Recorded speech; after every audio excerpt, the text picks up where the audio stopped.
Hi friends, నేను మీ నాయుడు సార్ని.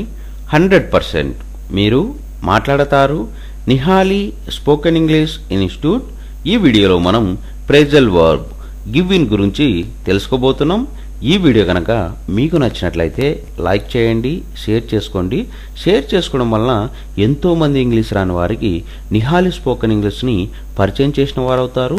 మీరు కనుక మన నిహాలి స్పోకెన్ ఇంగ్లీష్ని మొదటిసారి చూస్తూ ఉన్నట్లయితే తప్పకుండా సబ్స్క్రైబ్ చేసుకోండి. Phrasal verb give in. Give in అనే ప్రేజల్ వర్బ్ను ఎలాంటి సందర్భాలలో ఉపయోగిస్తాము అంటే, టు సీజ్ అపోజిషన్ అంటే ఓటమిని అంగీకరించి లొంగిపోవు అని చెప్పే సందర్భాలలో మనం గివ్ ఇన్ అనే ప్రేజల్ వర్బ్ను ఉపయోగిస్తాము. Phrasal verb give in.